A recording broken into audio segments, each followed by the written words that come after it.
चंद्रिका को करनी होगी बड़ी तपस्या।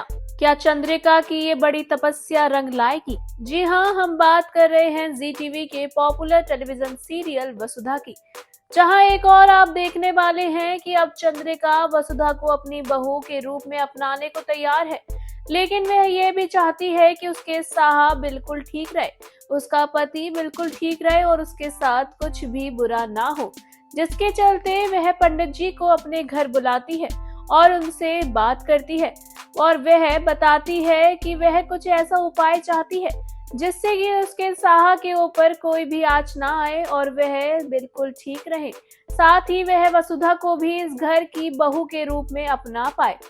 चंद्रिका की सारी बातें इत्मीनान से पंडित जी सुनते हैं, जिसके बाद पंडित जी काफी सोच विचार करने के बाद एक उपाय निकालते हैं। वह चंद्रिका से कहते हैं, एक उपाय तो है लेकिन ये थोड़ा कठिन है, क्या तुम इसे कर पाओगी? वहीं दूसरी ओर आप देखेंगे कि देव और वसुधा आपस में बात कर रहे होते हैं, क्योंकि उन्हें पता लग गया है कि वह जल्द ही एक साथ रहने लगेंगे, क्योंकि चंद्रिका जल्द ही वसुधा को अपनी बहू के रूप में अपनाने वाली है। ये सोचकर वसुधा भी खुश है। सारा परिवार एक होता हुआ नजर आ रहा है। वहीं देव वसुधा को एक खबर भी देता है। वह कहता है कि मासा एक कड़ा व्रत रखने वाली है, जो कि 3 दिन का होगा। इस व्रत में उन्हें 3 दिन और 3 रात तक पानी में खड़े रहकर तपस्या करनी होगी, जिसके बाद ही ये व्रत संपन्न होगा। चंद्रिका को ये व्रत करने के लिए पंडित जी ने कहा है और यही एक उपाय है जो कि चंद्रिका करना चाहती है।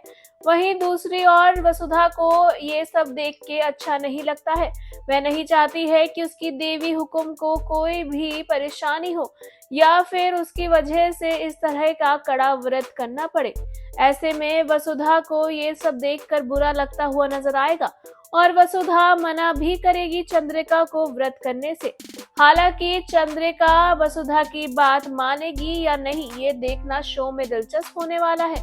वहीं आपको बता दें कि जहां एक और सब कुछ ठीक होता हुआ नजर आ रहा है, तो वहीं अब इस व्रत का फल क्या चंद्रिका को मिल पाएगा, और अगर चंद्रिका ये व्रत करती है तो क्या ये व्रत चंद्रिका पूरे अनुष्ठान के साथ कर पाएगी, ये देखना शो में वाकई में दिलचस्प होगा। वहीं दूसरी ओर आप देखेंगे कि एक बार फिर से वसुधा और देव आपस में साथ रहने के सपने सजाने लगे हैं। दोनों एक दूसरे के साथ रहना चाहते हैं। वहीं चंद्रिका को भी समझ आ गया है कि वसुधा इस घर के लिए सही है। तो क्या चंद्रिका सच में दिल से वसुधा को अपना रही है? शो में क्या कुछ होगा इंटरेस्टिंग, ये जानने के लिए हमारे चैनल बॉली टीवी को सब्सक्राइब करना बिल्कुल ना भूले and also don't forget to press the bell icon.